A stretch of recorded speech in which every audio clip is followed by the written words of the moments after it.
दोस्तों नमस्कार, बीनिया संजय से मैं कौशल तिवारी। छत्तीसगढ़ में प्रवर्तन निदेशालय यानी ईडी के छापेमारी के बाद मचे बवाल अब थमने का नाम ही नहीं ले रहा है। 500 करोड़ रुपए के कोयला घोटाले में अब तक 4 लोगों की गिरफ्तारी हो गई है। प्रमुख सरगना जिसे ईडी बता रही है सूर्यकांत तिवारी, उसने कोर्ट में सरेंडर किया है। इसके अलावा समीर बिश्नोई आईएएस हैं और कोयला कारोबारी सुनील अग्रवाल और वकील लक्ष्मीकांत तिवारी जेल के शिकंजों में हैं। इन तमाम परिस्थितियों में लगातार नए तरह के खुलासे होने लगे हैं।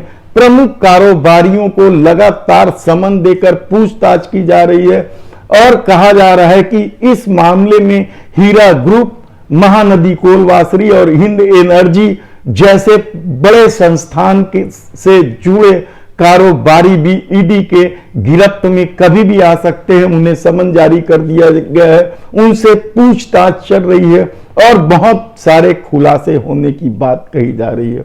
इसे एक तरफ भूपेश सरकार पर हमला बताया जा रहा है तो दूसरी तरफ छत्तीसगढ़ के मुख्यमंत्री भूपेश बघेल ने भी ईडी पर और केंद्र सरकार पर सीधा हमला करते हुए डॉक्टर रमन सिंह और उनके पूरे परिवार पर चीट फंड कंपनी में शामिल होने, रोजगार मेला लगाने और उनकी संपत्तियां बेहिसाब बढ़ने को लेकर ईडी पर दबाव डाला है कि वह जांच करे। 15 दिन के भीतर यदि फैसला नहीं हुआ तो उन्होंने अदालत जाने की बात कही है।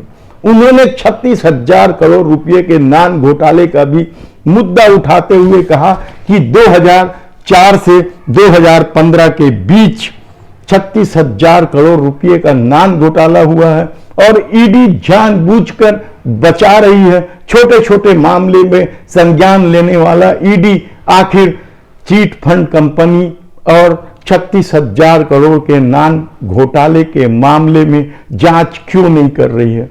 और इस तरह के आरोप ईडी पर पहली बार नहीं लगे हैं।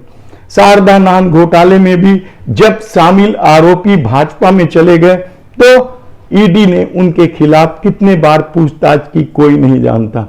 अब तो ये परसेप्शन बनने लगा है कि यदि आप कितना भी बड़ा घोटाला कर ले, भाजपा में शामिल हो जाते हैं तो आप दूध के धुले साबित हो सकते हैं।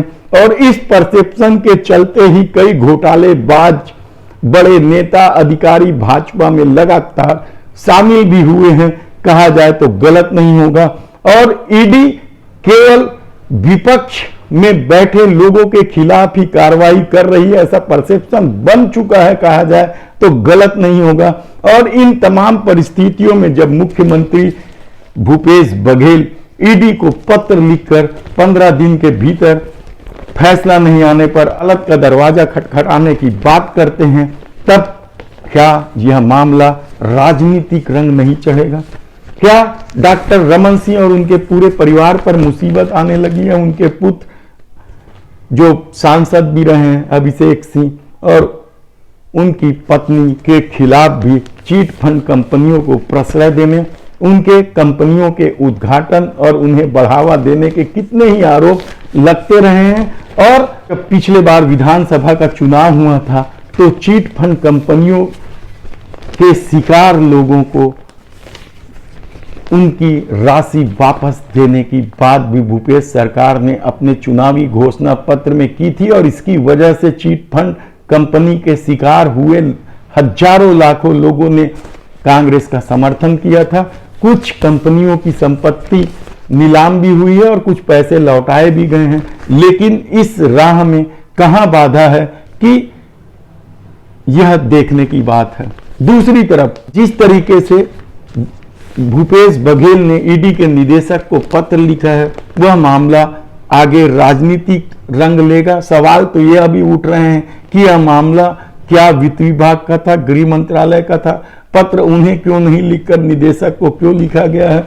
हालांकि लोग कहते हैं कि ईडी स्वतः संज्ञान लेकर सब कुछ कर लेती है, सक्षम है वह इस सब मामले को निपटाने में, लेकिन कहां चूक रही है ईडी जो इतने बड़े आरोप लग रहे हैं। पूरे देश भर में यही स्थिति है यह बताई जा रही है कि किस तरीके से विरोधी नेताओं को बदनाम करने के लिए केंद्र सरकार के इशारे पर ईडी काम कर रही है। इस आरोप को बल इसलिए भी मिलता है क्योंकि भाजपा से जुड़े लोगों से कितनी बार पूछताछ हो रही है यह ईडी के अफसर नहीं बता पाते हैं। 2010 से 2016 के बीच चिट फंड कंपनियों द्वारा पैसे की खुली लूट की शिकायतें सरकार और अधिकारियों को मिलती रही। कुछ कंपनियों के कार्यालय सील भी हुए, लेकिन राजनीतिक संरक्षण के चलते इन सब कार्यालयों की सील दोबारा खोल उन्हें जनता से लूट की छूट दी गई। उन्होंने चिट फंड कंपनियों के खिलाफ वर्तमान सरकार द्वारा की गई कार्रवाई का भी जिक्र किया।